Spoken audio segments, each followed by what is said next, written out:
Mister Zarif Chowdhury, এই মুহূর্তে নিচে গিয়ে সবাইকে বলুন আপনি আমাকে বিয়ে করতে পারবেন না এবং আপনার পক্ষে কোনোভাবেই আমাকে বিয়ে করা সম্ভব না। আপনার গার্লফ্রেন্ড আছে, আপনি গোপনে বিয়ে করেছেন এবং সে মা হতে চলেছে। কথাটা খুব সিরিয়াস ভাবে বলবেন যেন সবাই এই বিয়েটা ভেঙে দেয়। বুঝতে পেরেছেন? কথাগুলো বলেই ইনায়া ছাদের রেলিংয়ে হেলান দিয়ে দাঁড়ালো চিন্তিত মনে। অপর পক্ষ থেকে কি উত্তর আসবে তার তো জানা নেই, ভাবমূর্তিও বোঝা যাচ্ছে না। বেশ চুপচাপ মানুষটা, বুকে হাত বেঁধে দাঁড়িয়ে আছে, দৃষ্টি নিক্ষেপ করা সোজা তার পায়ের জুতার দিকে। ইনায়ার কথায় কোনো প্রতিক্রিয়া জানালো না, গভীর চিন্তায় ধ্যানমগ্ন হয়ে আছে। ভ্রু কুঁচকালো ইনায়া। মানুষটা কি কালা? কোনো কিছু শোনে না কিছু? এমন সিরিয়াস কথার কোনো প্রতিক্রিয়া নেই। ইনায়া জারিফের সামনে হাতের তুড়ি বাজিয়ে বলল, ও হ্যালো, কি ভাবছেন? আমার কথা কি কিছু শুনতে পেয়েছেন আপনি? বিয়ের আয়োজন শুরু হয়ে গিয়েছে, দ্রুত নিচে যান আর কথাগুলো বলুন। জারিফ এবার সোজা হয়ে দাঁড়ালো, প্যান্টের দুই পকেটে হাত গুজে সরাসরি ইনায়ার দিকে দৃষ্টি নিক্ষেপ করলো। ইনায়ার মুখের দিকে ভালোভাবে তাকিয়ে বলল, আমি কানে কম শুনি না, জাস্ট বোঝার চেষ্টা করছি আপনি পাগল নাকি অসুস্থ মস্তিষ্কের। কথাটা ইনায়ার পেস্টেজে লাগলো। একটা ছেলে কিনা তাকে পাগল বলে অপমান করলো, সে আবার ভ্রু কুচকালো। কৌতূহলের মুখে দাঁতে দাঁত চেপে প্রশ্ন ছুড়ল, আমাকে পাগল বা অসুস্থ মনে হওয়ার কারণ কি আপনার? কোন দিক থেকে আমাকে পাগল মনে হয়? জারিফ পায়ের সামনে থাকা জুসের বোতলে লাথি মেরে খানিকটা দূরে সরিয়ে দিয়ে ইনায়ার দিকে তাকিয়ে খুব সিরিয়াস ভাবে বলল, কোনো সুস্থ মানুষের কথাবার্তা তো এমন হওয়ার কথা নয়। আমার একটা মান সম্মান আছে, ওকে? আমি গিয়ে সবার মাঝে বলবো আমার গার্লফ্রেন্ড আছে, তাকে বিয়ে করেছি, সে প্রেগনেন্ট। এটা আদৌ পসিবল? তো এইসব না বললে বিয়ে ভাঙবে কিভাবে? অলরেডি বিয়ের সব তোড়জোড় শুরু হয়ে গিয়েছে, নিচে গেলে বিয়ে হয়ে যাবে আমাদের। জারিফ ডান হাত প্যান্টের পকেট থেকে বের করলো, চুলে হাত বুলিয়ে ইনায়ার দিকে কিছুটা ঝুঁকে প্রশ্ন করলো, আপনি কি প্রেগনেন্ট? কথাটা শুনেই ইনায়ার মুখ হা হয়ে গেল, দুই ঠোঁট ফাঁকা হয়ে গেল। নীল আকাশে যেন ভেঙে তার মাথায় পড়ল। এমন ভয়ঙ্কর কথা সে জীবনেও শোনেনি। এই মানুষটা তো মারাত্মক ঠোঁট কাটার স্বভাবের। ছি, এত জঘন্য প্রশ্ন করলো কিভাবে? একদমই তো মেয়েদের সম্মান দিতে জানেন না দেখছি। ইনায়া বেশ ঝাঁঝালো কণ্ঠে বলল, কি বললেন আপনি? এত বড় ফালতু প্রশ্ন করলেন কিভাবে? হ্যাঁ, আপনি তো খুব খারাপ দেখছি। আপনি আমাকে এত বড় ফালতু প্রপোজাল দিলেন কিভাবে? হ্যাঁ, আপনি নিচে বলুন আপনার বয়ফ্রেন্ড আছে, তাকে গোপনে বিয়ে করেছেন আর আপনি প্রেগনেন্ট, তাহলেই তো ঝামেলা মিটে যায়। এত কাহিনী করার তো কিছুই নেই। এইসব বললে কেউ বিশ্বাস করবে না, ভাববে আমি মিথ্যা বলছি, কারণ ওরা জানে আমার চরিত্র অনেক ভালো, তাই আপনাকে বলতে বলেছি, আপনার কথা বিশ্বাস করতে পারে।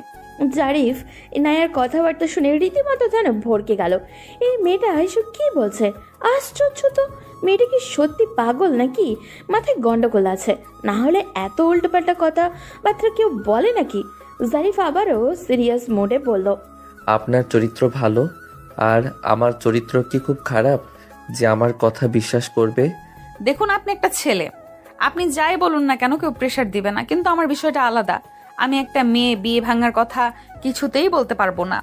দেখুন, আমার পক্ষে কিছুই বলা পসিবল নয়। যা বলার নিজেকে বলুন, আর এখনই বলুন, যান। মেয়ে দেখলে মাথা ঠিক থাকে না, তাই না?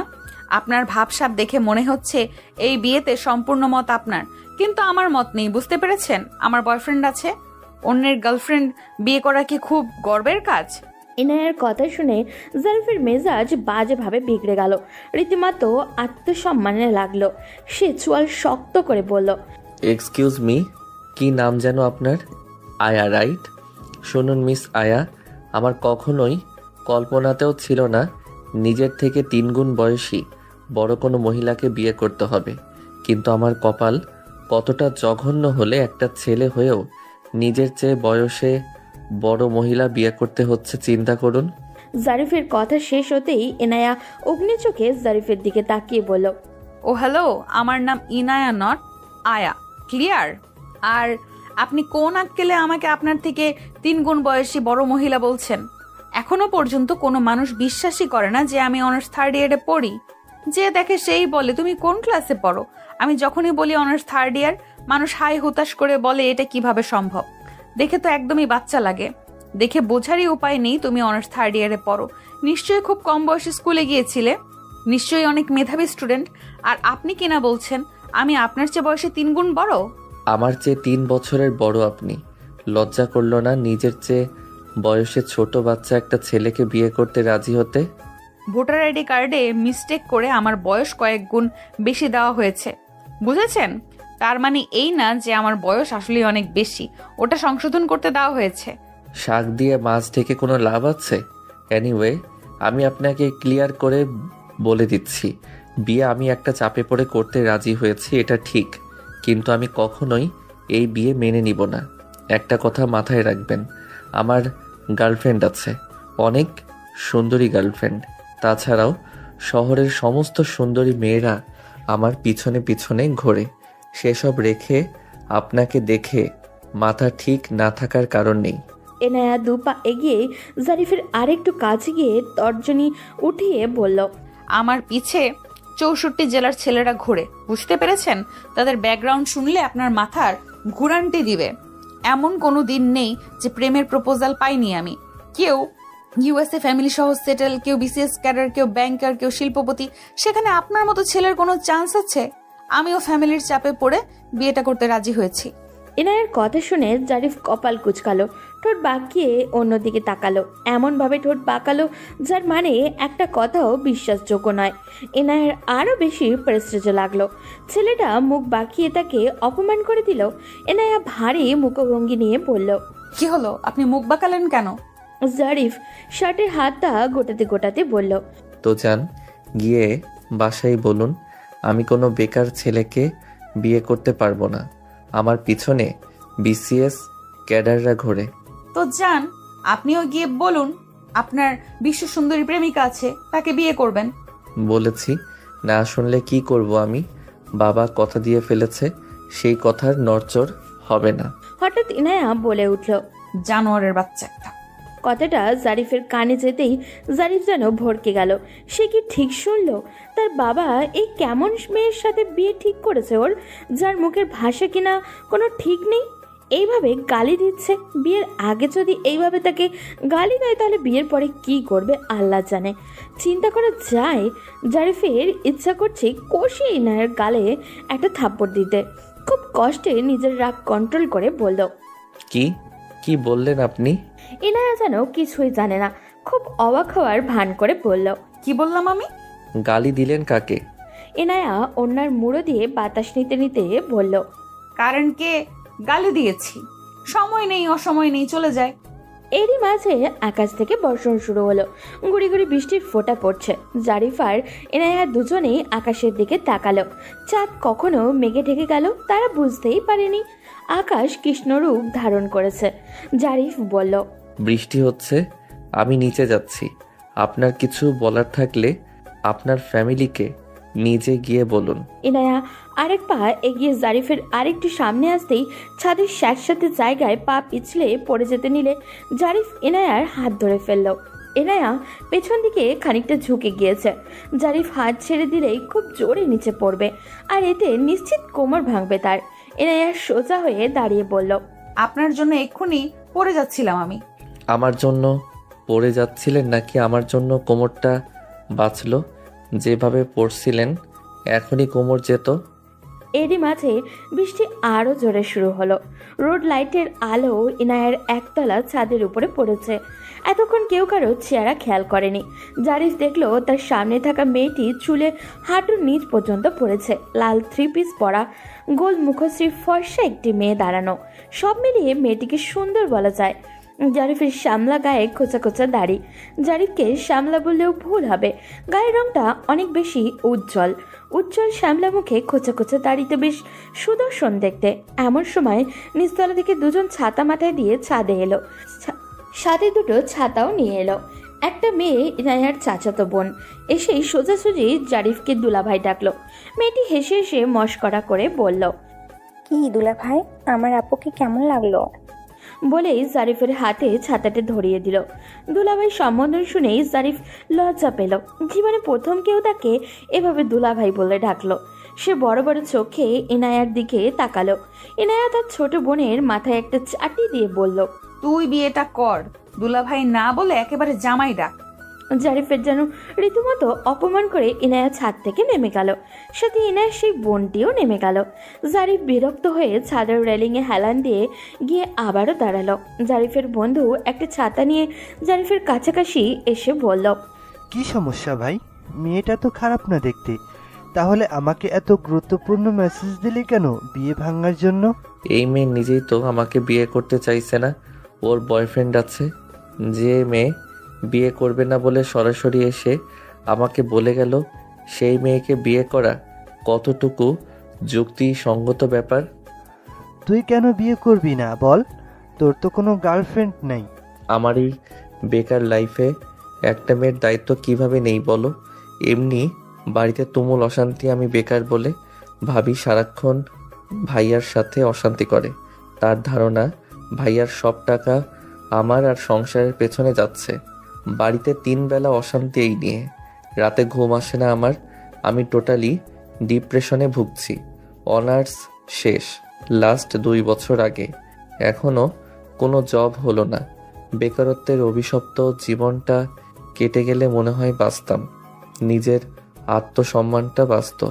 যেখানে নিজের আত্মসম্মান নেই, সেখানে একটা মেয়ের সম্মান কিভাবে রক্ষা করব আমি? জারিফের বন্ধু জারিফের কাঁধে হাত রেখে বলল, বিয়ের পর আল্লাহর রহমত বাড়ে, হতেই পারে এই মেয়েটি তোর সৌভাগ্যের চাবিকাঠি। বিয়ের পর তোর কপাল খুলে গেলে? দেখ ভাই, আমি কোনোভাবেই এই বিয়ে করতে পারবো না। বাবাকে 1000 বার বুঝিয়ে কোনো লাভ হয়নি। তুই প্লিজ কিছু কর। তাছাড়া মেয়েটার বয়ফ্রেন্ড আছে। হতেই পারে মেয়েটা তোর মতো পারিবারিক সমস্যায় আছে, তাই বয়ফ্রেন্ডের অজুহাত দিয়েছে। কিছু তো সমস্যা আছে পারিবারিকভাবে, না হলে বড় বোনকে রেখে ছোট বোনকে বিয়ে দিচ্ছে কেন? ছেলেটা কিন্তু দেখতে মাশাআল্লাহ ইয়ানা, এরকম হ্যান্ডসাম ছেলে হাজারে কিন্তু একটাও পাওয়া যায় না। ব্রিলিয়েন্ট স্টুডেন্ট, ঢাকা ইউনিভার্সিটি থেকে অনার্স শেষ করেছে, জব একসময় হয়েই যাবে। তুই চোখ বুঝে বিয়েটা করে নে ভাই। আর যেখানে তোর কোনো বয়ফ্রেন্ড নেই সেখানে তো চিন্তা ভাবনার কি আছে বুঝলাম না। ইনায়ার কাজিন সামিরা ছাদ থেকে নামার সময় কথাগুলো ইনায়াকে বলল। ইনায়ার চলন্ত পা দুটো আচমকায় থেমে গেল। সে সামিরার দিকে তাকিয়ে বলল, আমি কোনোভাবেই এই বিয়ে করব না। বুঝতে পেরেছিস তুই? আমাকে পালিয়ে যাবার সুযোগ করে দে। তুই কিভাবে দিবি জানি না। বাট সমস্যা কি? সমস্যা তুই বুঝতে পারছিস না। আমি আমার আপুর আগে কেন বিয়ে করব? আমার আপুর দিকে তাকিয়ে দেখেছিস? সে তার ছোট বোনের বিয়ের জন্য ঘরের কাজ করছে। মানুষজন তাকে ঠেস দিয়ে নানান কথা বলছে। আমার আপুর কি একটু কষ্ট হচ্ছে না? মোট কথা, আপুর বিয়ে না হলে আমি বিয়ে করব না। ইয়ানা আপু খুব শক্ত মনের মেয়ে, ট্রাস্ট মি, আপুর কষ্ট হচ্ছে না। আপু তোর খুশিতে কখনো অখুশি হবে না। সেটা আমি জানি সামিরা। আপু আমার খুশিতে পৃথিবীতে সবার থেকে বেশি খুশি হবে। কিন্তু আমার কি কিছুই করণীয় নেই? আমি বিয়ে করে এটা বোঝাতে পারবো না যে আমি আমার আপুর চেয়ে বেশি সুন্দরী। তাই আমার বিয়ে হয়ে গিয়েছে আর আমার আপুর বিয়ে হয়নি। কি অদ্ভুত রে ইয়ানা, আপুর মাস্টার শেষ, চাকরির চেষ্টা করছে, একজন সুশিক্ষিত ভদ্র মেয়ে, অথচ সামান্য গায়ের রং এবং এর জন্য আপুকে রেখে পাত্রপক্ষ বারবার তোকে চয়েস করছে। কি আছে এই সাদা চামড়ার মাঝে? আজকাল চামড়ার সাথে টাকার বিয়ে হচ্ছে, মনের সাথে মনের বিয়ে হচ্ছে না। কিন্তু আমি এটা হতে দেব না, কিছুতেই না। আমার আপুর এত বড় অসম্মান আমি মেনে নিব না। আমি পালিয়ে যাব, তাও বিয়ে করব না। যেদিন আমার আপুর বিয়ে হবে সেদিন বাড়িতে ফিরে আসব। পালিয়ে কোথায় যাবি ইয়ানা? যাওয়ার কি জায়গা আছে? এতে তোর বাবার মান সম্মান আরও নষ্ট হবে। তুই পালিয়ে গেলে এই কেলেঙ্কারির জন্য আপুর চরিত্রেও এই তকমা লেগে যাবে। মানুষ বলবে ওর বোন পালিয়ে গিয়েছে, ওর চরিত্র আর কত ভালো হবে। তাহলে কি করব আমি এই মুহূর্তে বিয়ে জিনিসটাই মেনে নিতে পারছি না। আরেকবার চাচুকে বুঝিয়ে বললে হয়। চল আমার সাথে, তুই কিন্তু বাবাকে বলবি। সামিরা আর ইনায়া নিচে আসলো। বেশ খানিকটা রাত। ইনায়ার বাবা তার রুমে বসে টাকা গুনছে, কিছু কিনতে যাবে। এমন সময় সামিরা আর ইনায়া দুজনেই ইনায়ার বাবার রুমে প্রবেশ করলো। ইনায়ার বাবা সামিরার দিকে তাকিয়ে বলল, মা সামিরা, ইনায়াকে সাজিয়ে দাও, এখনই পাত্র আসবে। আঙ্কেল, ইয়ানা কিছু বলবে। কি বলবে বলো? ইনায়ার ভয়ে বুক ঢিপ ঢিপ করছে, তাও বলল, বাবা, আমি এই বিয়ে করতে পারবো না। আপুর বিয়ের আগে আমি বিয়ে করব না। আর কিছু বলবা? তুমি এই বিয়ে ভেঙে দাও বাবা। তুমি আপুর জন্য ছেলে দেখো। তোমার বিয়ে আজ হবে, আর এখনই হবে। তোমার আপুর বিয়ে যেদিন হবে। তোমরা যদি আর আমাকে কোনো প্রেসার দাও, আমি এইবার কিছু একটা করে ফেলবো। আমি আর নিতে পারছি না। বাবার কাছে কোনো রকম পাত্তা না পেয়ে ইনায়ার ভীষণ দুঃখ হলো। মনে মনে সে বোনকে খুঁজছে, কিন্তু কোথাও নেই। এরা খেয়াল করলো জারিফের বিয়ে ভাঙা নিয়ে কোনো গুরুত্ব নেই। আরামে সোফায় বসে ফোন গুতাচ্ছে। ইনায়া এই মুহূর্তে বেশ রাগ করছে জারিফের উপরে। সে চাইলেই তো সব হতো। দেখতে এসে বিয়ে হচ্ছে, তাই বাড়িতে মানুষজনও কম, প্রতিবেশীরা কয়েকজন আছে। ইনায়ার দুই ফুপু কিছুক্ষণ আগে এসেছে। ইনায়ার বড় ফুফু ইনায়ার বড় বোন তানায়াকে বলছে, এত লেখাপড়া শিখে কি ম্যাজিস্ট্রেট হয়েছিস তুই? তুই বাদে দেখ আশেপাশে তোর বয়সী অবিবাহিত মেয়ে কেউ আছে কিনা। তোর চেয়ে 10 বছরের ছোট যারা, তাদেরও বিয়ে হয়ে গিয়েছে। এখন তোর ছোট বোনেরও বিয়ে হয়ে যাচ্ছে। আর কি তোর বিয়ে হবে? যখন ইন্টার পাস করলি 100 বার বললাম বিয়ে কর বিয়ে কর। তুই দেমাগ দেখাই বললি আমি লেখাপড়া শিখবো। বাবার ছেলে নেই, আমি ভাই হয়ে দেখাবো। ভাই হয়ে দেখাতে গিয়ে কি করলি বল? কয় টাকা কামাইছিস এই পর্যন্ত? বরং আমার ভাইয়ের যা ছিল চুষে খেয়েছিস। আমার ভাই এখনও গাধার খাটনি খেটে মরছে। যে কয় টাকা তোর পিছনে খরচ হয়েছে তা এক জায়গায় থাকলে আমার ভাই বুড়ো কালে বসে বসে খেতে পারত। আমার ভাইকে তো শেষ করেছিস, সাথে নিজেও বুড়ি হয়েছিস। এই বয়সী মেয়ে কেউ বিয়ে করবে জীবনেও? এটার ছোট ফুপু বলল, বিয়ে করবে না কেন? করবে। যার বউ মরে গিয়েছে, 2-3টা বাচ্চা আছে, তারা ছাড়া আর কে বিয়ে করবে? তানায়া তার দুই ফুপুর কথা শুনে কান্না করে দিল। ভীষণ কান্না পাচ্ছে তার। এত বাজে কথা সে আর সহ্যই করতে পারছে না।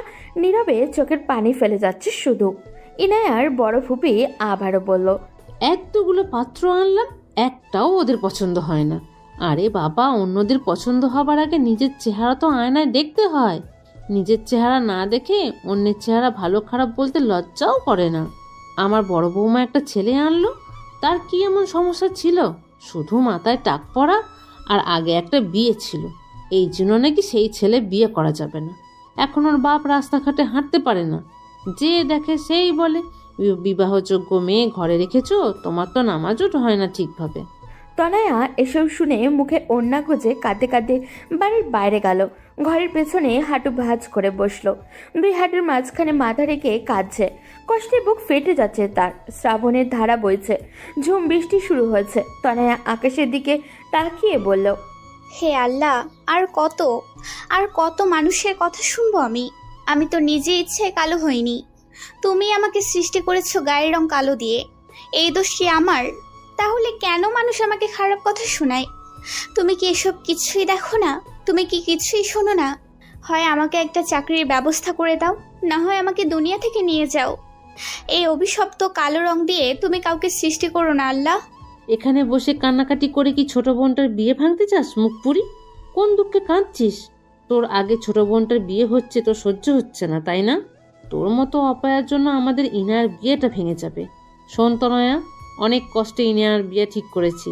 বড় বোন অবিবাহিত থাকলে মানুষ হাজারটা প্রশ্ন করে, কি জন্য বড় মেয়ে রেখে ছোট বোনের বিয়ে দেওয়া হচ্ছে?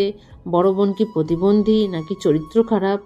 ইনায়ার বড় ফুপি ফারিদা বেগম বিশ্রীভাবে কথাগুলো তানায়ার সামনে এসে বলল। তানায়া কান্না ভেজা মুখ তুলে তার ফুপির দিকে তাকালো। তানায়ার বুক ফেটে যাচ্ছে কষ্টে। আপনজনদের থেকে এত বাজে কথা তার সহ্য হচ্ছে না। ইচ্ছা করছে এখানেই সুইসাইড করতে। শ্রাবণের এই প্রবাহিত ধারার দিকে তাকিয়ে তনয়া বলছে, এই রাতটাই আমার জীবনের শেষ রাত হোক। পৃথিবীর মানুষগুলো এত অবহেলা কেন করে এত নিষ্ঠুর আচরণ? তনয়া সম্পূর্ণ তো বৃষ্টিতে ভিজে একাকার হয়ে গিয়েছে। ফারিদা বেগম তানায়ের হাত ধরে টেনে হিচড়ে পেছনের দরজা দিয়ে ঘরে নিল। জারিফ ছাতা মাথায় দিয়ে ফাঁকায় এসেছিল ফোনে কথা বলতে। তখনই জারিফের চোখ পড়ে দৃশ্যটা। জারিফের চোখের সামনে যেন একটা নির্যাতিত অবহেলিত মেয়েকে দেখতে পেল। জারিফ ফোনটা প্যান্টের পকেটে গুজল। 2 কদম এগিয়ে কৌতূহলবশত জারিফ খেয়াল করলো বৃষ্টিতে ভেজা শ্যামবর্ণের একটি মেয়ে কাঁদছে। তাকে গালমন্দ করতে করতে কে ঘরে টেনে নিয়ে গেল। জারিফের সন্দেহ হলো মেয়েটা কাঁদছে কেন, আর মহিলাটাই বা এমন বাজে আচরণ করছে কেন? কি রহস্য আছে এই মেয়েটার মাঝে? মেয়েটি কি এই বাড়ির কেউ? বাড়ির কেউ হলে তো এমন আচরণ করার কথা নয়। ফারিদা বেগম তানায়াকে নিয়ে ইনায়ার রুমে গেল। ধাক্কা মেরে ফ্লোরে ফেলে দিয়ে বলল, আর কোনো নাটক যেন না দেখি তনয়া। আত্মীয়রা যদি টের পায় এসব, এখনই বিয়ে ভেঙে যাবে। নিজে তো বয়স বাড়িয়ে বুড়ি হয়েছিস, সাথে বোনের বিয়েটা ভেঙে বোনকেও বুড়ি বানাবি? ইনায়া সাথে সাথে তানায়াকে ফ্লোর থেকে টেনে তুলল। চোখ দুটো রাগে জ্বলে যাচ্ছে তার। অগ্নি চোখে তার বড় ফুপির ফারিদার দিকে তাকিয়ে বলল, কি সমস্যা তোমার ফুপু? কেন রোজ রোজ আসো আর আপুর সাথে বাজে ব্যবহার করো? মানুষের কথা তো আর তোদের কানে যায় না। বাইরে গেলে মান সম্মান আমাদেরই চাই। বাপের বাড়ি আসার সময় একজন জিজ্ঞেস করে, শফিক মেয়ে বিয়ে দেবে না? ইনায়া তানায়ার হাত শক্ত করে চেপে ধরে বলল, মানুষ তো কত কিছুই বলে, তাই বলে তুমিও বলবা? তুমি না ফুপু হও? তুমি আপনজন হয়ে যদি এসব বলো তাহলে বাইরের মানুষ কি বলবে? আপনজন বলেই তো চিন্তা করি বলেই পাত্র নিয়ে আসি। কিন্তু তোমাদের তো নায়ক ছাড়া পছন্দ হয় না। সোনার আংটি কালোও ভালো। পুরুষ মানুষের একটা বিয়ে থাকলে সমস্যা কি? তারা খাটো হলে সমস্যা কি? মাথায় চুল না থাকলে সমস্যা কি? বয়স একটু বেশি হলেই বা সমস্যা কি? পুরুষ মানুষ হলেই হলো। চেহারা কি চেটে চেটে খাবি নাকি তোরা? একদম আজে বাজে কথা বলবে না ফুপু। আমার আপু কি একেবারে এমন পর্যায়ে চলে গিয়েছে যে তাকে এত নিচ দেখে বিয়ে দিতে হবে? আমার আপু একজন শিক্ষিত মেয়ে। এই এলাকার সব থেকে ভালো বিয়ে একদিন আমার আপুর হবে, একদিন চাকরিও হবে। তোমাদের এসব কথাবার্তার জন্য সেদিন লজ্জা পাবে। তোমার বোন ব্যারিস্টার হবে, বাড়িতে বসে অন্ন ধ্বংস ছাড়া আর কোনো কাজই তো দেখছি না আমি একটা ছেলে দেখেছি। তোমার বিয়ের পরেই তনয়ার বিয়ে দিব। তনয়ার এমনিই বয়স অনেক, বয়স্ক মেয়ে বিয়ে করতে চায় না কেউ, তাও আবার গায়ের রং কালো। আমার ভাতিজি আমারই তো পছন্দ হয় না, মানুষের কথা কি বলবো? এই পাত্র বিদেশ থেকে এসেছে, বিদেশে থাকাকালীন সময়ে বউ চলে গেছে, একটা 3 বছরের ছেলে আছে। বড় বাড়ির ছেলে, দেখতে অনেক ভালো। এতই যখন ভালো পাত্র, বিয়েটা তুমিই করো। যাও, নিজের জামাইকে রেখে এই পাত্রের সাথে তুমি বিয়ে করো। আমার আপু আমার বাবার টাকায় খায় পরে, তোমাদের অসুবিধাটা কোথায় বুঝি না। কত বড় বেয়াদব মেয়ে! মুখের জন্য শ্বশুর বাড়ি গিয়ে টিকতে পারবি না? যা মুখ হয়েছে না, ঠিক ওর মায়ের মতো হয়েছে। ওর মা 4 লাইন বেশি বুঝে বুঝে এই অবস্থা আজ সংসারের। আমরা ছিলাম বলে একটা ভালো ছেলের সাথে বিয়ে হচ্ছে তোর। সারা জীবন বলতে হবে ফুপু একটা কাজের কাজ করেছিল। এমন ছেলে এনেছো, ওই ছেলে তো বেকার। বেকার হলেও ছেলে ভদ্র, শিক্ষিত, প্রাইভেট পড়িয়ে হলেও তোকে খাওয়াতে পারবে। তুমি যে আমার মুখের কথা বলছো, তোমার মুখের কথাও তো কম না ফুফু। আহ ইনায়া, বড়দের সাথে তর্ক করতে নেই, ওনাদের বলতে দে। এমন সময় ইনায়ার মা পাপিয়া বেগম এসে বললেন, আপা, আমার মেয়েটা কালো বলে আপনারা এমন ব্যাপার কেন করেন সব সময়? আমারও তো খারাপ লাগে। কালো ফর্সে কি মানুষদের হাতে আছে বলুন? বলে পাপিয়া তানায়ার কাছে গিয়ে তানায়ার মাথায় হাত বুলিয়ে বলল, একটু মন খারাপ করো না মা, যে যাই বলুক, তুমি মন দিয়ে চাকরির জন্য বই পড়ো। ফারিদা বেগম আবারও দাঁত কিরমির করে বলল, তুমিই তো যত নষ্টের গোড়া। তোমার মাতব্বরিতে আজকে সংসারের এই হাল।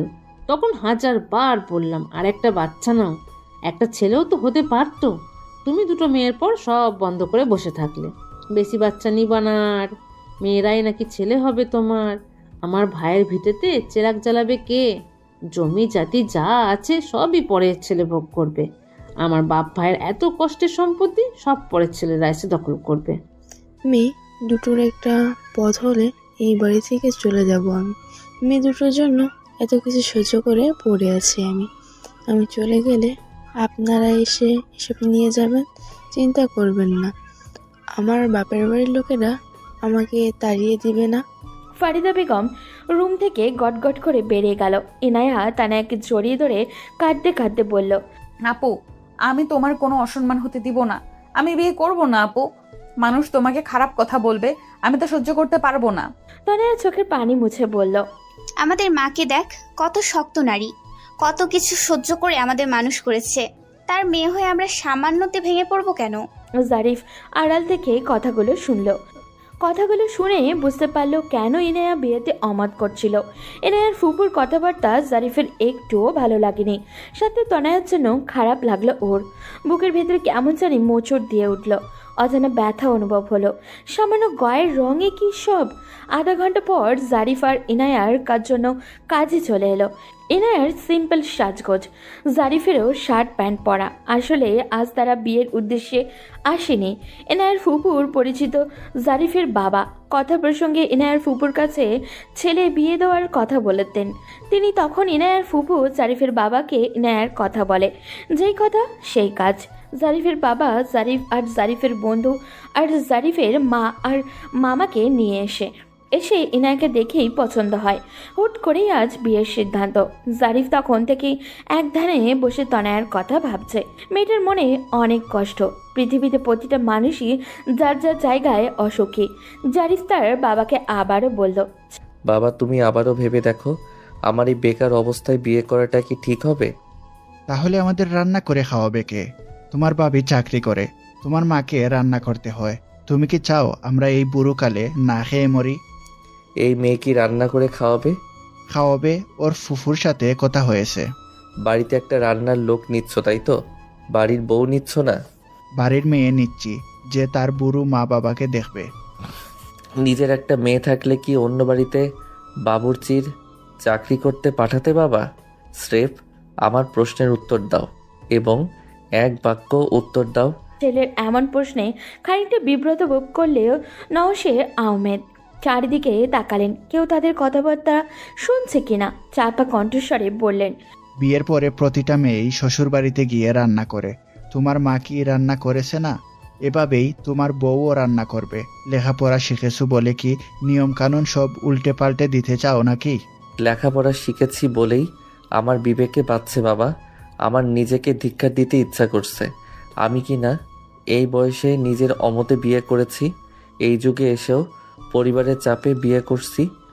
বাংলা সিনেমার মতো বলে দিলে তোমাদের ঋণ শোধ করতে হলেও আমি যেন বিয়েটা করি, না হলে মানুষ তোমাকে বেইজ্জতি করবে।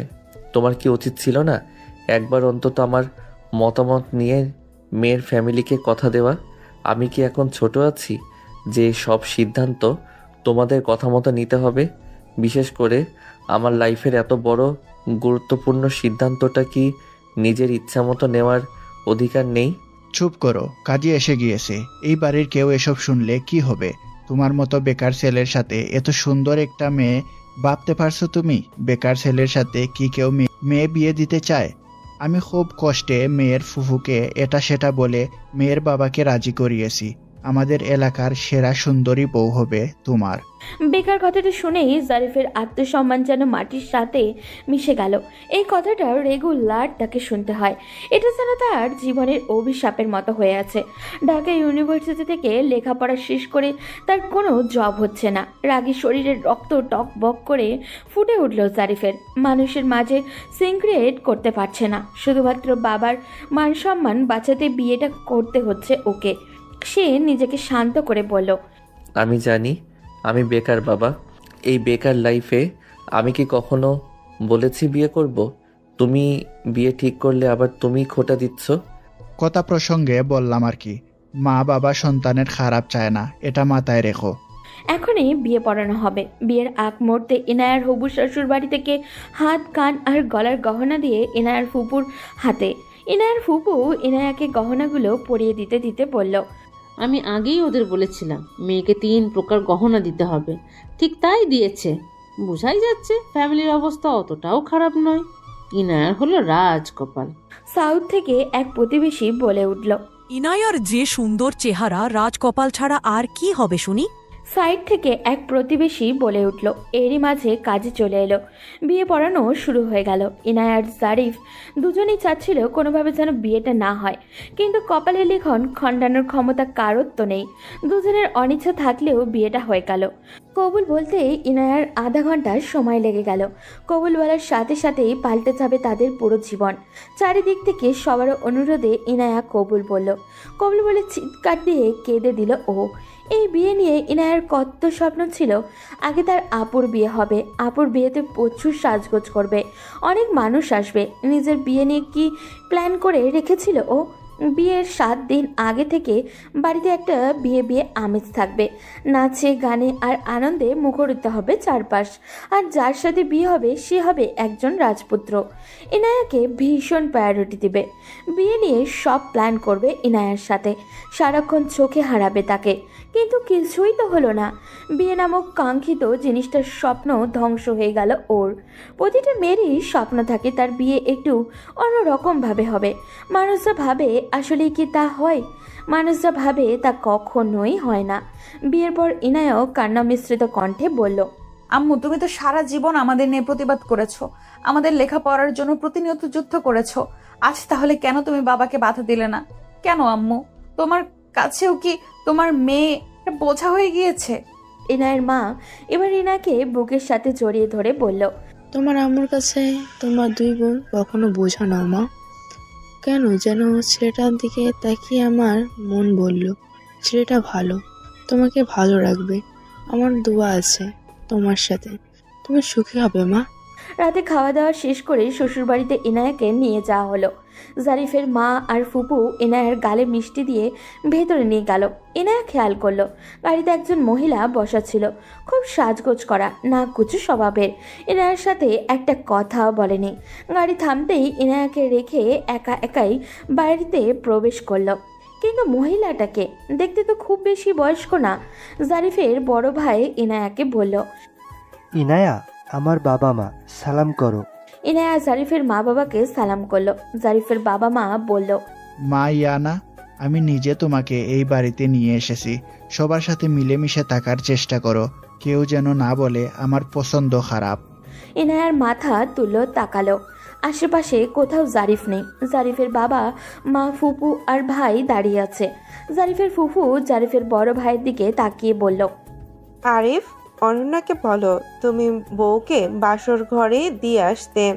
মেয়েটা তো আর কিছু বোঝে না, একটু বুঝিয়ে দিতে বলো সব। ফুফু, ও আসবে না, শুধু শুধু বলে লাভ নেই। ও বাড়ির বড় বউ, ও না আসলে কে আসবে? শুধু শুধু ঝামেলা করে লাভ কি ফুফু? তুমি আর আম্মা মিলে যা করার করো। শাশুড়ি হয়ে বাসর ঘরে নিয়ে যেতে হবে, কি রাজ কপাল আমাদের। ইনায়ার শাশুড়ি ইনায়ার ফুফু শাশুড়ির কানে কানে ফিস ফিস করে বলল, বলে দিও কোনো ব্যবস্থা নিতে, যেন বিয়ের রাতেই বাচ্চা না হয়ে যায়, তাহলে সর্বনাশ হয়ে যাবে। কেননা জারিফ বেকার, এখন ওর বাচ্চা হলে কিভাবে হবে? ভুলে যেন বাচ্চা পেটে না আসে। এইভাবে বলা যায় কাউকে? ভাবি, আল্লাহ বাচ্চা দিলে তো আটকাবার ক্ষমতা কারণই। তোমাকে যা বললাম তাই বলো। শাশুড়ির কথাগুলো শুনেই ইনায়া বেশ অবাক হলো। তার ফুপি তো বলেছিল ছেলে বেকার হলেও তাদের আর্থিক অবস্থা অনেক ভালো, তাহলে একটা বাচ্চা হলে তারা খাওয়াতে পারা নিয়ে এত চিন্তিত কেন? ইনায়ার মনে হাজারটা প্রশ্নের জট। জারিফের ফুপু ইনায়াকে জারিফের ঘরে নিয়ে গেল। জারিফের বিছানায় বসিয়ে দিয়ে বলল, এইটা তোমার বাসর ঘর মা। বাসর ঘর হলো মেয়েদের জীবনে গুরুত্বপূর্ণ রাত। ইনায়া অবাক হলেও নিজের বাসর ঘরে ঢুকে চারিদিকে তাকিয়ে হু হু করে কান্না পেল তার। কল্পনায় হাজারোবার স্বপ্ন দেখেছিল লাল বেনারসি পরবে, সে তার বর শেরওয়ানি পরবে, তাজা গোলাপ আর রজনীগন্ধার সুবাসে মোমো করবে তার বাসর ঘর। তার কল্পনায় সাজানো ঘরের সাথে এই ঘরের এক বিন্দু পরিমাণও কিছু মিল নেই। বুকের মাঝে এক না পাওয়ার আক্ষেপ আর যন্ত্রণায় ভেঙে চুরে যাচ্ছে সে। পুরো রুমটা চোখ বুলায় সে। একটা খাট, একটা আলমারি, একটা আলনা আর একটা বড় পড়ার টেবিল। টেবিল জুড়ে অসংখ্য বই, সব বই বিভিন্ন চাকরির পরীক্ষার আর বিসিএস প্রিপারেশনের। ইনায়ার মাথায় চক্কর দিল, এত বই মানুষ পড়ে কিভাবে? জারিফের ফুফু ইনায়ার হাতে এক পাতা ওষুধ দিয়ে বলল, রাতে একটা ঔষধ খেয়ে নিও। বলেই রুম থেকে বেরিয়ে গেল। ইনায়া প্যাকেট থেকে আশ্চর্যজনকভাবে তাকিয়ে রইল, খাটের উপর ফেলে চুপ করে বসে রইল ও। কিছুক্ষণের মাঝেই জারিফ প্রবেশ করে রুমে। জারিফ রুমে ঢুকতেই আজ অন্যরকম কিছু একটা ফিল করলো। এতদিন সে একা থাকতো এই রুমে, আজ অন্য এক নারী বসে আছে। আজ থেকে এই ঘরে সে একা নয়, সাথে এই নারীটাও থাকবে। জারিফ ঘরের ছিটকিনি লাগিয়ে দিল। ইয়ানা বুক কেঁপে উঠল। যতই হোক পুরুষ মানুষ তো, একা ঘরে একটা মেয়ে পেয়ে সে নিশ্চয়ই চুপ থাকবে না। এখন সে জারিফের বিয়ে করা বউ, কিছু বললেও তো ইনায়া বাধা দেওয়ার ক্ষমতা নেই। কিন্তু ইনায়া মোটেও প্রস্তুত নয় এসব ব্যাপারে, কারণ জারিফ সম্পূর্ণ একজন অপরিচিত ছেলে। তার প্রতি ইনায়ার কোনো ফিলিংস নেই। যার প্রতি ফিলিংস নেই তার স্পর্শ কখনোই ভালো লাগতে পারে না। জারিফ খেয়াল করলো ইনায়ার মাঝে সেই সন্ধ্যার কোণে তেজ নেই, একদম নর্মাল দেখাচ্ছে। দেখাবেই না কেন? আনএক্সপেক্টেডভাবে মেয়েটার বিয়ে হয়ে গেল তার মতের বিরুদ্ধে। নিশ্চয়ই নিজের পছন্দের কেউ ছিল। অসম্ভব সুন্দরী এই মেয়েটি। বয়ফ্রেন্ড থাকা তো অস্বাভাবিক কিছু নয়। হুট করে চিরচেনা নিজের ঘর, নিজের আপনজন ছেড়ে সম্পূর্ণ অপরিচিত একটা জায়গায় এসেছে ও। খারাপ লাগা স্বাভাবিক তো, বিয়ে তো হয়েই গিয়েছে। এখন আর মেয়েটির সাথে ঝামেলা করে লাভ নেই। তবে মেয়েটি যদি তার বয়ফ্রেন্ডের কাছে যেতে চায়, জারিফ বাধা দিবে না। জারিফ ইনায়ার কাছে এসে বলল, আপনি বোধহয় ক্লান্ত, ঘুমিয়ে পড়ুন। জারিফের কথা শুনে ইনায়া আরও অবাক হলো। সে বাসরঘর সম্পর্কে যা শুনেছে তার সাথে কিছুই ঘটল না। ইনায়া স্বস্তি পেল কিছুটা। জারিফ ইনায়ার দিকে খুব ভালোভাবে তাকিয়ে দেখলো মুখটা ভীষণ ক্লান্ত দেখাচ্ছে। জারিফ আবারও বলল, আপনি ওয়াশরুমে গিয়ে হাত মুখ ধুয়ে ফ্রেশ হয়ে নিন, ভালো লাগবে। আর এই শাড়িটা চেঞ্জ করে নিন। আমি আর পোশাক আনিনি। আচ্ছা, আগে ফ্রেশ হয়ে আসুন। ইনায়া ওয়াশরুমে গিয়ে চোখ মুখে পানি দিয়ে ফ্রেশ হয়ে নিল। ফ্রেশ হয়ে বাইরে বেরিয়ে দেখে জারিফ একটা সুতির শাড়ি হাতে নিয়ে দাঁড়িয়ে আছে। ইনায়া কিছু বলার আগেই জারিফ বলল, মায়ের থেকে একটা সুতির শাড়ি চেয়ে এনেছি, আপাতত এটা পরে নিন। ইনায়া জারিফের হাত থেকে শাড়িটা নিয়ে আবারও ওয়াশরুমে গেল। শাড়িটা চেঞ্জ করে বাইরে এলো। হঠাৎই বিয়ে হওয়াতেই ইনায়ার জন্য কোনো শাড়ি, চুড়িদার কিছুই কিনতে পারেনি জারিফদের বাড়ি থেকে। জারিফ দেখলো সাধারণ একটা সুতি শাড়িতেও ইনায়াকে অসাধারণ লাগছে। মেয়েটা এত সুন্দর। জারিফ এর আগে দ্বিতীয়বার কোনো মেয়েকে এত মনোযোগ দিয়ে দেখেনি। একবার দেখার পর বারবার চোখও যায়নি। একজনকে দেখেছিল, কিন্তু আজ মনে হচ্ছে তাকেও এত গভীরভাবে দেখেনি ও। জারিফ ইনায়াকে বলল, আপনি ঘুমিয়ে পড়ুন, অনেক রাত। ইনায়া বিরক্তি হচ্ছে। খালি মনে হচ্ছে জারিফের জন্যই তার জীবনের এই পরিণতি। জারিফ একটা ছেলে মানুষ, চাইলেই অনেক কিছু সম্ভব হতো। ইনায়া বিরক্তির চোখে জারিফের দিকে তাকালো।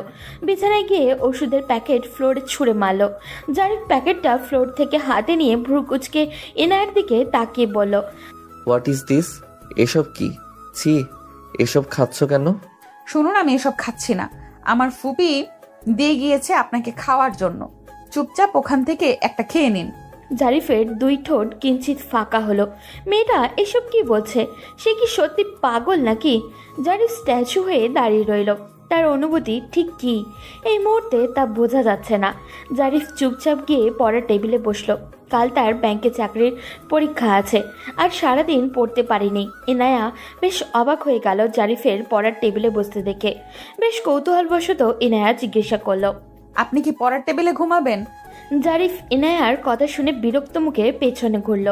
ইনায়ার কৌতূহলী চোখ মুখের দিকে তাকিয়ে বলল, সিরিয়াসলি, আপনার মাথায় কি কিছুই নেই মিস ইনায়া? পড়ার টেবিলে কেউ ঘুমোয়? আপনি তো মাঝরাতে পড়ার টেবিলে গিয়ে বসলেন। পড়ার টেবিলে মানুষ কি জন্য বসে? বই পড়তে। সকালে আমার চাকরির পরীক্ষা আছে, আজ আমি কিছুই পড়তে পারিনি, এখন পড়তে হবে। ও, আপনি ঘুমিয়ে পড়ুন। লাইটের আলোয় ঘুম আসবে না, মাথা ব্যথা করছে খুব। জারিফ ইনায়ার দিকে তাকিয়ে খেয়াল করলো মেয়েটার চোখ দুটো কেমন হলুদ হয়ে গিয়েছে। নিশ্চয়ই মাথায় ব্যথা বেশি করছে। চুপচাপ একটা মোমবাতি জ্বালিয়ে লাইট নিভিয়ে দিল। লাইট নিভিয়ে দেওয়াতেই ইনায়ার বুক কেঁপে উঠল। সে খেয়াল করলো রুমের চারিদিক হালকা লালচে আলোর আভা, যা তার চোখের উপর পড়ছে না। জারিফ মোমবাতি জ্বালিয়ে খুব মনোযোগ সহকারে বই পড়ছে। ছেলেটা যে বই পড়ায় খুব মনোযোগী ইনায়ার বুঝতে বাকি নেই। ইনায়ার চোখে ঘুম নেই, মন আর মস্তিষ্কে হাজারটা প্রশ্ন ঘুরপাক খাচ্ছে। জীবনে কি এমন পাপ করেছিল সে? জীবনটা এত বিশ্রী হলো কেন তার? মানুষ বলতো ইনায়া দেখতে সুন্দরী কোনো এক রাজকুমার এসে বিয়ে করে নিয়ে যাবে, এই কেমন বিয়ে আর কেমন রাজকুমার? আজকের পর থেকে যদি কেউ বলে সুন্দরীদের পেছনে তাকাতে হয় না, আমি বলবো ভুল। শুধুমাত্র সুন্দরী হলেই এ জীবনে সুখী হওয়া যায়, এটা ভুল কথা। সুখ, শান্তি আর বিয়ে এমন জিনিস, এটা একমাত্র ভাগ্যের উপরেই নির্ভর করে। ইনায়া ভাবতে ভাবতে ঘুমিয়ে গিয়েছে। ঘুম ভাঙল সকাল 7টায়। ইনায়ার ফুপু শাশুড়ি ইনায়ার গায়ে হাত দিয়ে ইনায়াকে ডাকলো। ইনায়ার বুক ধরফর করে উঠল। দ্রুত শোয়া থেকে উঠে বসলো। তাকিয়ে দেখলো রাতে ওষুধ দিয়ে যাওয়া সেই মহিলাটি অমায়িক হাসি দিয়ে বলল, আমি জারিফের ফুপু, তোমারও ফুপু হই মা। ইনায়া ঘাড় কাত করে সম্মতি জানালো। ইনায়া খেয়াল করলো তার গায়ে একটা কাঁথা দেওয়া, কিন্তু গতকাল রাতে সে তো কাঁথা নিয়ে ঘুমায়নি। তাহলে কি জারিফ তার গায়ে কাঁথা দিয়ে রেখে গিয়েছে? ইনায়া পড়ার টেবিলে তাকিয়ে দেখলো জারিফ নেই। জারিফের ফুপু বলল, হাত মুখ ধুয়ে বাইরে এসো মা। ইনায়া চুপচাপ ওয়াশরুমে চলে গেল। গিয়ে আয়না দেখতে বেশ সারপ্রাইজ হয়ে গেল। আয়নায় একটা টিপ দিয়ে কাগজ লাগানো, সেখানেই লেখা আছে, আমি বেরিয়ে যাচ্ছি, আপনি ঘুম থেকে উঠলে আমাকে পাবেন না। আজ আমার পরীক্ষা, ফিরতে রাত হবে। এই বাড়িতে সবাই আপনার অপরিচিত। আনইজি লাগবে জানি, তবুও খাবার খেয়ে নেবেন। ইনায়া চিঠিটা পড়ে অনেক বেশি সারপ্রাইজ হলো। একটা অজানা মানুষের প্রতি এত যত্ন ইনায়া আগে দেখেনি। মানুষটা মনে হয় খুব একটা খারাপ না, সহানুভূতি আছে। ইনায়া ফ্রেশ হয়ে বাইরে গেল। আশপাশের কয়েকজন বউ দেখতে এসেছে ওকে। ইনায়া বারান্দার চেয়ারে বসে আছে। মানুষ বিভিন্ন ধরনের প্রশ্ন করছে, ইনায়া উত্তরও দিচ্ছে। এভাবে সারাদিন কেটে গেল। ঝাঁকে ঝাঁকে মানুষ এসে বউ দেখার পালা। ওদিকে আজ তনয়ার একটা চাকরির পরীক্ষা ছিল। সন্ধ্যার খানিক আগেই পরীক্ষা শেষ করে বাড়িতে ফিরেছে। গ্রামের পরিচিত এক দাদা বলল, কি ব্যাপার তয়না, বড় বোন রেখে ছোট বোনকে বিয়ে দিলে? তোমার কি শ্বশুর বাড়ি যেতে হবে না? তনয়া অমায়িক হাসি দিয়ে বলল, যাব শীঘ্রই। বয়স কত হলো? 30 কি ছাড়িয়েছে? না, 27। ওই তো একই কথা। এখন আর বিয়ে করে কি লাভ আছে তোমার? যৌবন তো শেষ প্রায়। পুরা যৌবন এভাবে কাটিয়ে দিলে রাতে ঘুম হয় তোমার? আমার তো একদিন বউ কাছে না থাকলে মাথা ঠিক থাকে না। আর তুমি 27 বছর কিভাবে কাটিয়ে দিলে? পার্কে টার্কে যাও নাকি? লজ্জা আর অপমানে তনয়ার শরীর রিড়ি করতেছে। এই লোকটাকে জুতো খুলে মারতে ইচ্ছা করছে তনয়ার। ছলছল চোখে নিয়ে তনয়া মুখভঙ্গি স্বাভাবিক রেখে বলল, কত মানুষ তো বিয়ে করে না, তাদের কি জীবন কাটে না? আমাকেও না হয় সে দলেই ধরুন। আরে কি বলো? তোমার জন্য আমি আছি না? কাউকে না পেলে আমার ঘাড়ে ওঠো। আচ্ছা ঠিক আছে। আমি কিন্তু ইয়ার্কি করলাম, কিছু মনে করো না। মাঝে মাঝে কিছু মানুষ মজার ছলে এত বাজে কথা আমাদের বলে যায়, যার প্রতিবাদও করা যায় না, আবার ইগনোরও করা যায় না। বাধ্য হয়ে চুপচাপ সহ্য করতে হয়। তনয়া আরো খানিকটা এগোতে একজন মহিলা বলল, তোমার ছোট বোনের নাকি বিয়ে হয়েছে? জি। তুমি কি এইভাবে পড়ে থাকবে নাকি? ছোট বোনের বিয়ে হয়ে গেল আর তুমি বসে আছো? কেউ গোছানো আছে নাকি? আমি চাকরির জন্য অপেক্ষা করছি। বিয়ের পর কি চাকরি করা যায় না, নাকি কেউ জুটছে না? শোনো, বয়স তো কম হয়নি, দিন যাবে আর চেহারা খারাপ হবে। মোটামুটি ছেলে পেলেও বিয়ে করে নাও। যেখানে তোমার বিয়েতে ছোট বোন আনন্দ করবে, সেখানে তুমি একমাত্র মেয়ে যে কিনা ছোট বোনের বিয়ে খাচ্ছ। আমার মেয়ে তোমার 10 বছরের ছোট, তারও তো 2টো বাচ্চা। ভালো তো। তনয়া কাউকে কিছু বলতে পারে না। সে শুধুমাত্র মানুষের বাজে কথা সহ্য করে। আর সারাদিন ছোট বোনের বিয়ে নিয়ে যে পড়েছে, সে কথাগুলো শুনিয়েছে তাকে। তনয়ার ভীষণ মন খারাপ। বাড়িতে মন খারাপ করে ঢুকলো। তনয়ার মা তনয়াকে বাড়িতে ঢুকতে দেখেই বলল, পরীক্ষা কেমন হলো মা? ভালো মা। তনয়া কাপড় চেঞ্জ করে ফ্রেশ হতেই তার মা খাবার নিয়ে এলো। তনয়ার মন খারাপ দেখে বলল, ইয়ানার জন্য কি মন খারাপ মা? হ্যাঁ মা, কেমন ফাঁকা ফাঁকা লাগছে সব। ও থাকলে বাড়িটা একাই মাতিয়ে রাখে। খাবারটা খেয়ে ইয়ানাকে ফোন দাও। খেতে ইচ্ছে হচ্ছে না মা। কিছু নিয়ে মন খারাপ করো না মা, ধৈর্য অনেক কঠিন, ফলাফল অনেক মিষ্টি, তুমি ধৈর্যের ফল পাবে। সেটা কবে মা? আমি কবে চাকরি করব আর বাবাকে ফুপুদের হুকুম থেকে রক্ষা করব? ফুপুদের জমিতে চাষ করে খায় বলে বাবা যেন ফুপুদের কাছে আটকে আসছে। তোমার বাবার ছেলে নেই বলে ওরা দুর্বল ভাবে, দাম দেয় না। তোমার বাবার মানুষটা খারাপ না, কিন্তু ভয় পায়। দেখো না, একটা সিদ্ধান্ত নিজের হাত নিতে পারে না। মানুষ যা বোঝায় সে তাই বোঝে। এই যে সবাই বুদ্ধি দিল, তোমার তো ছেলে নেই, ঘর বানাবা কেন? সে আর ঘর বানালো না। তোমার চাচা ঢাকা থেকে এটা তারই ঘর। সবাই যার যার মতো কিছু না কিছু গুছিয়েছে, কিন্তু তোমার বাবা তা পারেনি। সে কখনোই ভাবেনি আমাদের কিছু গোছানোর প্রয়োজন। আমার জীবনটা যেভাবে কেটে গেল, আমি চাই না আমার মেয়ে দুটোর জীবন আমার মতোই কাটুক। আমি যেদিন চাকরি পাবো সেদিন সবাইকে বলো মায়ের কালো মেয়ে আজ সুন্দর হয়ে গিয়েছে। সারাদিন কেটে গিয়ে সন্ধ্যা নেমেছে। জারিফের ভাবেই অনন্যা বলল, আম্মা, জারিফের বউকে রান্নাটা শিখিয়ে দিন। ওর ফুফু তোমার বাবাকে বলেছে ও নাকি সব পারে। ইনায়া ফ্যালফ্যাল করে তাকিয়ে রইল। সে তো কখনো রান্নাই করেনি, টুকটাক পারে। ফুপি এত মিথ্যে কেন বলল? শাশুড়ির হুকুমে ইনায়া লবণ হলুদ মাখানো মাছ গরম তেলে জোরে ফেলতেই তেল ছিটকে তার হাতে এসে লাগলো। সে চিৎকার দিয়ে উঠল। জারিফের মা এবার চেঁচিয়ে বলল, ওইভাবে কেউ মাছ ফেলে? সামান্য এইটুকু জ্ঞানও তোমার নেই। তোমার মা শিখিয়েছেটা কি? ইনায়া হাতের ব্যথায় ছটফট করছে। অনন্যা চোখ মুখ বাঁকিয়ে বলল, এই মেয়ে নিয়ে এসেছেন রান্নার জন্য? বোঝাই যাচ্ছে কি রান্না করে খাওয়াবে। তোমার বাবা তো বললো তুমি বিশাল রান্না জানো। যাও, ফ্রিজ খুলে ডিম ভেঙে হাতে লাগাও আর তোমার রুমে চলো। ইনায়া কিছু না বলে চুপচাপ নিজের রুমে প্রবেশ করলো। তার পিছন পিছন অনন্যাও রুমে আসলো। অনন্যা সেই ইনায়ার কানের দুল খুলতে খুলতে বলল, এসব তো আমার গহনা। তোমাকে বিয়ের দিন পরানোর জন্য দিয়েছিলাম, এখন নিয়ে যাচ্ছি, পরে আবার হারিয়ে যেতে পারে। ইনায়া অবাক হয়ে অনন্যার দিকে তাকালো। অনন্যা এক এক করে হাত, কান, গলা সব গহনা খুলে নিয়ে গেল। বিয়ের পরের দিন নতুন বইয়ের সব গহনা খুলে নেওয়ার মদ লাঞ্ছনা এই দুনিয়াতে নেই। হাতে যন্ত্রণা আর মনের যন্ত্রণা দুই মিলে একাকার হয়ে গেল। ইনায়া বুঝতে পারল এই বাড়িতে আরও অনেক কিছু তাকে সহ্য করতে হবে। রাত 9টায় জাফির বাসায় ফিরল। তার হাতে কয়েকটা প্যাকেটগুলো টেবিলের নিচে রাখলো। ইনায়া খাটের উপরে বসে আছে। জারিফ রুমে ঢুকতেই ইনায়ার দিকে নজর গেল।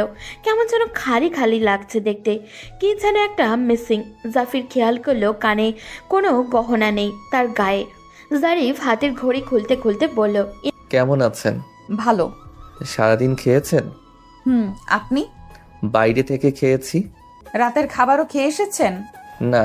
ও, আপনি তো ফোন আনেননি। আমার ফোনে ফোন দিয়েছিল আপনার বাড়ি থেকে। কথা বলুন। ইনায়া ফোনটা নিয়ে ব্যালকনিতে চলে গেল। জারিফ বুঝতে পারল কিছু একটা গরমিল হয়েছে। সে এগিয়ে গেল ব্যালকনির দিকে। আড়াল থেকে শুনতে পেল, আম্মু জানো আজ আমার গরম তেলে হাত পুড়ে গিয়েছে, কিন্তু কেউ হাতটা ধরেও দেখেনি, কেউ জিজ্ঞাসাও করেনি আমার কষ্ট হচ্ছে কিনা, কেউ একটু মলমও এনে দেয়নি। তুমি নেই বলে আজ কেউ আমার ব্যথায় উতলা হয়ে ওঠেনি। তোমার মতো আসলে কেউ হয় না আম্মু। আমার বিয়ে দিলে কেন আম্মু? জীবনে কি এমন পাপ করেছিলাম আমি? আপু মনে করে গায়ের রং কালো হওয়া পাপ, কিন্তু আজ আমি মনে করছি গায়ের রং সাদা হওয়াটাও পাপ। আজ গায়ের রং সাদা বলেই মানুষের নজরে এসেছি, আর নিজের ক্যারিয়ার হওয়ার আগেই বিয়েটা করতে হলো। সদ্য বিবাহিত মেয়ের কথা শুনে ইনায়ার মায়ের বুক ফেটে যাচ্ছে। কান্না চেপে ধরে রাখতে পারছে না। কয়েকটা নিঃশ্বাস নিয়ে বলল, জারিফ দেখিনি। জারিফ, তুমি কি যাতা বলছো আম্মু? তাকে আজ ঘুম থেকে ওঠার পর মাত্র দেখলাম। এই বাড়ির সবাই সমান। আমি জারিফের কি হই আম্মু সে দায় দেখাতে যাবে? আমার কপালটা এত খারাপ হবে কল্পনাও ছিল না আম্মু। শ্বশুর বাড়িতে মেয়েদের আপনজন হয় একমাত্র স্বামী, কিন্তু আমার ক্ষেত্রে তা সম্পূর্ণ উল্টো। জারিফ তার বাবার কথা মতো বিয়ে করেছে, কবুল বলেছে, ব্যাস দায়িত্ব শেষ। বউ কি জিনিস এটাই তো সে জানে না। নিজের পছন্দে নিজের ইচ্ছায় বিয়ে করেনি। সে আমাকে পছন্দ করে না, চেনে না, জানে না, হুট করে বিয়ে করেছে।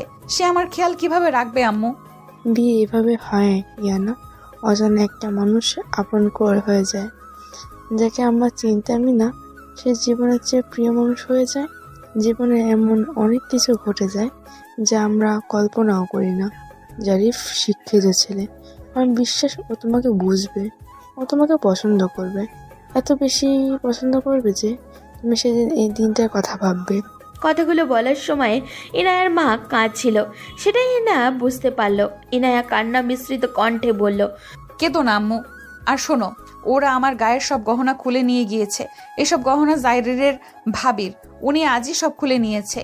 এই বাড়ির পরিবেশ কত খারাপ তুমি জানো না আম্মু? আমার জীবনটা শেষ হয়ে গিয়েছে। আমি একদিনে বুঝতে পেরেছি ওখানের পরিবেশ। চেহারা সুন্দর হলেই মানুষের কপাল সুন্দর হয় না, চেহারার চেয়েও ভাগ্য ভালো হওয়া বেশি জরুরি আম্মু। এরা আমাকে এনেছে শুধু বাড়ির কাজ করানোর জন্য। ওরা ফিস ফিস করে বলা বলি করছিল আমাকে আর পড়তে দিবে না। এমনকি আমার শাশুড়ি আজই বলে দিয়েছে আমি যেন 3 বেলা রান্না করি, সংসারটা গুছিয়ে রাখি। জারিফ বেকার, আমার খাওয়ার পড়ার খরচ দেওয়ার সামর্থ্য নেই। জারিফের চাকরির আগ পর্যন্ত যেন আমি আমার বড় জায়ের সাথে মানিয়ে চলি, যে যা বলে তাই যেন শুনি। সে চাকরি করে, সংসারে টাকা দেয়, বড়লোকের মেয়ে। আজ দুপুরে আমাকে সব বুঝিয়ে দিয়েছেন এইভাবে। এমন হলে আমি জারিফ আর ওর ফ্যামিলির সাথে কথা বলবো। মেয়ের আগে তো এসব কথা ছিল না। এর চেয়ে আমাকে মেরে ফেললে না কেন? এই বাড়িতে আমার কোনো সম্মান নেই আম্মু। কথাগুলো যেন জারিফের হৃদয় ছুঁয়ে ছুরির মতো বিঁধল। এনায়া ছলছল চোখ জারিফকে ক্ষত বিক্ষত করলো। নিজেকে ধিক্কার দিতে ইচ্ছা করছে। সে একজন ব্যক্তিবান পুরুষ, এনায়া তার স্ত্রী। এনায়ার এত বড় অপমান সে মেনে নিতে পারছে না। এনায়া তো জোর করে এই বাড়িতে আসেনি, বরং সে বিয়ে করতে রাজি ছিল না। সবাই প্ল্যান করে মেয়েটার সব স্বপ্ন শেষ করে দিল। নিজের পরিবার যে এমন জারিফ সেটা জানতো, তাই বিয়ে তো করতে রাজি ছিল না। নিজের পরিবারের মানুষ এই অন্যায় জারিফ মেনে নিবে না। রাগে ফুঁসতে ফুঁসতে নিজের মায়ের ঘরে গেল। ঘরে ঢোকার আগেই জারিফের কানে এলো। জারিফের বড় ভাবি জারিফের আম্মাকে বলছে, আম্মা, জারিফ তো টিউশনি করে। আমরা তো আর এতদিন ওর কাছে টাকা পয়সা চাইনি, কিন্তু এখন থেকে জারিফকে বলবেন ও যেন সংসারে টাকা দেয়। শুনেছি আমার যা বেতন ওর 4 চেয়ে বেশি টিউশনি করে থেকে ইনকাম পায়। জারিফ তখনই রুমের ভেতরে প্রবেশ করলো। নিজের মায়ের দিকে অগ্নিরূপে তাকিয়ে বলল, মা বাবা কোথায়? কেন বাবা? এখানে ডাকো, কথা আছে। জারিফের চিৎকার শুনে ইনেয়া রুম থেকে বেরিয়ে বারান্দায় দাঁড়ালো। জারিফের বাবা আর বড় ভাই রুমের মধ্যে প্রবেশ করলো। জারিফের বাবা বলল, কি হয়েছে জারিফ? নিজেদের ছোটলোকি ব্যবহার এইভাবে প্রকাশ করছো কেন তোমরা? হয়েছে কি? ইনায়ার গহনা খুলে এনেছে কেন ভাবি? আর গহনা সে এনেছে, এতে সমস্যা কি? গহনা দিয়েছিলে কেন? একজনকে কিছু দিয়ে খুলে আনার মতো ছোটলোকি কিভাবে করলে? এবার জারিফ তার বাবার দিকে তাকিয়ে বলল, তুমি ভাবির গহনা কেন দিয়েছিলে? ওই বাড়িতে মানুষজন জিজ্ঞেস করছিল আমরা কি দিচ্ছি, তাই বড় বৌমার গহনা দিয়েছিলাম। কেন ওরা জানে না ওদের জামাই বেকার, তাদের মেয়েকে কিছু দিতে পারবে না? বেকার ছেলের সাথে এমনিতেই কেউ মেয়ে দেয় না। কথা ঘুরিয়ে পেঁচিয়ে না বললে বিয়ে হতো? আমি কি বিয়ে করতে চেয়েছিলাম? বাড়িতে রান্না করবে কে? ইনায়া তোমাদের রাঁধুনি নয়, ওর এখনো লেখাপড়া শেষ হয়নি যে সারাদিন তোমাদের রান্না করে খাওয়াবে। ভাবি একবার রান্না করলে ইনায়া একবার রান্না করবে। লেখাপড়া কিসের? আর একদিনও না। বাড়ির বউ আর পড়াশোনা করে লাভ নেই। এই বাড়িতে লেখাপড়া চলবে না। একজন চাকরি করে, ঠিকমতো রান্না করে খাওয়াতে পারে না। আরেকজনও চাকরি করলে এই সংসার দেখবে কে? জারিফের ভাবি পাশ থেকে বলল, দেখুন, আপনার ছেলে নাকি বিয়ে করবে না, এখনই বইয়ের হয়ে কত কথা বলছে। এইভাবে একটা মেয়ের লাইফ নষ্ট হতে আমি দিব না। তোমরা একটা সহজ সরল পরিবারকে ঠকিয়ে তাদের মেয়ের জীবন নষ্ট করতে চাইছো। লেখাপড়া করবে, খরচ দিবে কে? তোমার খরচই তো আমাদের চালাতে হয়। আমার খরচ এখন আমিই চালাই, আর ইনায়াকে লেখাপড়া আমি করাবো। বাবা, বইয়ের লেখাপড়া চালাবে? মানুষ ন্যাশনাল ইউনিভার্সিটি থেকে পড়ে জব পেয়ে যাচ্ছে, তুমি ঢাকা ইউনিভার্সিটি থেকে পড়ে কি করলে? হ্যাঁ, 1 টাকাও ওই বাড়ি থেকে তুমি আর পাবে না। তোমার ভাইয়াকে বলে দিব, আর এই মাস থেকে তুমি বাড়তি টাকা দিবে সংসারে। এতদিন তুমি ফ্রিতে খেয়েছো, এখন তোমার বউ আছে, দুজনে খরচ কে দিবে শুনি? হ্যাঁ, তোমার টিউশনির টাকা কি করো তুমি এত? হ্যাঁ, তুমি তো অনেক টাকা ইনকাম করো। এই সংসারে আমরা টাকা দিতে দিতে নিজেদের জন্য কিছুই জমাতে পারছি না, এখন থেকে আর পারবো না দিতে, বলে দিলাম। আমাকে জোর করে বিয়ে দিয়ে ভালোই খেললে। একটা নিষ্পাপ মেয়েকে এনে ওর গহনাও খুলে নিলে, কিছুদিন পরে নিতে। এত যখন দরদ, তুমি বানিয়ে দাও। হ্যাঁ দিব। আমার বউয়ের পা থেকে মাথা পর্যন্ত গহনা থাকবে, না হলে আমার নাম জারিফ নয়। আমি আমার ভাগ্য মেনে নিয়েছি। আমি জানি আমার কপালে ওই মেয়ে ছিল, তাই যেভাবেই হোক বিয়েটা হয়েছে। আর বিয়ে যখন হয়েছে, ওর প্রতি কোনো দায়িত্বের অবহেলা আমি করব না। আজ আমি বেকার, সময়টা খারাপ যাবে, কিন্তু এই দিন দিন না, দিন একদিন পাল্টে যাবে। আর খাওয়ার খোঁটা দিলে আমার বউ আমার টাকায় খাবে, প্রয়োজনে একবেলা খাবে, তবুও তোমাদের কিছু খাবে না। বলেই জারিফ রুম থেকে বেরিয়ে গেল। এনার ছলছল চোখ দুটো শীতল হলো, মনের মাঝে কি যেন এক শান্তি পেল। এমন শান্তি সে আগে পায়নি।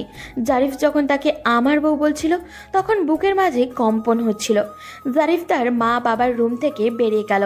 এনায়া রুমে চলে গেল। জারিফের কয়েকটা কথা এনায়ার সব দুঃখ ভুলিয়ে দিল। যেন হঠাৎই বৃষ্টির মতো এক পশলা প্রেম এনায়ার হৃদয়ে দোলা দিল। যত্নই বোধ হয় একমাত্র ভালোবাসার অস্ত্র। জারিফের আনা প্যাকেটগুলো ইনায়া খুলল। সেখানে 4টা 3 পিস, সাথে কিছু কসমেটিক্স। ইনায়া বুঝলো এগুলো জারিফ এনেছে। ইনায়া অপেক্ষা করছে জারিফের জন্য। জারিফ এলে সে আর খারাপ ব্যবহার করবে না। কিছুক্ষণের মাঝেই জারিফ রুমে এলো। সোজা ইনায়ার কাছে গিয়ে কোনো অনুমতি ছাড়াই ইনায়ার হাতটা ধরে বলল, দেখি হাতটা। ইনায়া হাতটা মেলে দিল। দেখতেই জারিফের বুকের মাঝে জ্বলন উঠল। ইস, হাতটা তো পুড়ে গিয়েছে একদম। জারিফ একটা মলম হাতে লাগিয়ে দিতে দিতে বলল, তোমাকে আর রান্নাঘরে যেতে বললে যাবে না। আর 7 দিন এই বাড়িতে থাকবো আমরা। এই 7 দিন তোমাকে রান্না করতে বললে তরকারিতে লবণ বেশি দিবে, মরিচ বেশি দিবে, রাঁধুনি বানানোর শখ মিটিয়ে দিব। আমি কিছুই বলতে যাব না। ভেবো না আমি কখনো তোমাকে প্রশ্ন করব কেন এমন করলো। আর হ্যাঁ, আমি জানি আমাকে তোমার পছন্দ নয়। তোমার বয়ফ্রেন্ড আছে, তোমার অমতে বিয়ে হয়েছে। তুমি চাইলে সেখানে যেতে পারো, তবে এখনই যেও না। মানুষ খারাপ বলবে। আমি বাসা নিব 7 দিনের মাঝে। আমি বেকার, তবে টিউশনই আছে, সমস্যা নেই, চালাতে পারবো। হয়তো একটু কষ্ট হবে। এনার চোখে আবারও ছলছল করে উঠল। এমন একটা মানুষই তো সে চেয়েছিল জীবনে। তার আম্মুর চোখ এত নিখুঁত হলো কিভাবে? এনার ইচ্ছা করছে এখনই জারিফকে জড়িয়ে ধরে বলতে, মাত্র একটা দিনে আমার মন চুরি করে নিয়েছেন মশাই। আমি তো আপনাকেই ভালোবাসি। কিন্তু লজ্জায় বলতে পারল না। ঠোঁটের কোণে মৃদু হাসি নিয়ে বলল, আমার কোনো বয়ফ্রেন্ড নেই। সেদিন বিয়ে করব না বলে মিথ্যা বলেছিলাম। মিথ্যা বলেছিলে কেন? আমাকে পছন্দ হয়নি নাকি বেকার বলে? আমার না হয় এই সমস্যা ছিল, কিন্তু আপনার তো গার্লফ্রেন্ড আছে। আচ্ছা, বুঝলাম। আমারও গার্লফ্রেন্ড নেই। আমি তো জানি আমার ফ্যামিলি কেমন, তাই বেকার অবস্থায় বিয়ে করতে চাচ্ছিলাম না। তাছাড়া এত সুন্দরী একটা মেয়ে আমার মতো কালো ছেলের সাথে মানায় নাকি? আপনি কালো কোথায়? আপনি হ্যান্ডসাম খুব। জীবনে প্রথমবার কেউ এভাবে প্রশংসা করলো। কেউ আগে বলেনি? না। বিশ্বাস হচ্ছে না। হাতে কি খুব ব্যথা হচ্ছে? এখন কোনো ব্যথা নেই। ইনায়া, আমি জানি তুমি বেটার কিছু ডিজার্ভ করো। তুমি সুন্দরী মেয়ে। আমার মতো বেকার ছেলে আসলে তোমার যোগ্য নয়। যে কোনো কারণেই হোক তুমি আমার ভাগ্যে ছিলে, তাই আমার জীবনে এসেছো। বিয়ে আল্লাহর সিদ্ধান্তে হয়। যা হয়েছে সব ভুলে আমরা একসাথে জীবনটা পাড়ি দিতে পারি। আমি দীর্ঘদিন ডিপ্রেশন আর মানসিক অশান্তিতে আছি। একটা বেকার ছেলের জীবন কতটা অভিশপ্ত তুমি বুঝবে না। প্রতিনিয়ত মানুষ জিজ্ঞেস করে কবে চাকরি হবে তোর। ফ্যামিলি থেকে প্রেশার, জানি না কবে চাকরি হবে। এর মাঝে তুমি এলে জীবনে। আমি তোমার কোনো শখ পূরণ করতে পারলাম না। এই ব্যর্থতা নিয়ে বাঁচবো কিভাবে? ইনায়া জারিফের হাতটা ধরে বলল, আমার কিছু লাগবে না। আপনার সাথে আপনার মতো করে জীবনটা কাটিয়ে দিতে চাই। তবে আপনার অনেক ভালো চাকরি হবে। আমি সত্যিই একদিন রাজরানী হব। আপনার এই বেকার জীবনের সঙ্গী হতে আমার আপত্তি নেই। আজ দুঃখটুকু ভাগ করে নিতে চাই, পরে না হয় সুখটুকু ভাগ করব। কোনো মেয়ে যে এত সহজে কারো বেকারত্ব মেনে নিতে পারে, তোমাকে না দেখলে জানতাম না। তুমি আমার অনুপ্রেরণা ইনায়া। আমি আমার জীবনের সর্বোচ্চ চেষ্টা এইবার করব। তোমার হাত ধরে যেন বলতে পারি, তোমার অনুপ্রেরণায় আজ আমি BCS ক্যাডার। ইনায়া নিজের অজান্তেই জারিফের বুকে মুখ লোকালো। জারিফ মুচকি হেসে ইনায়াকে জড়িয়ে নিল। এরপর কেটে গেছে লম্বা একটা সময়। জারিফকে আজ খুব অস্থির দেখাচ্ছে, কিন্তু কি নিয়ে ইনায়া সেটা জানে না।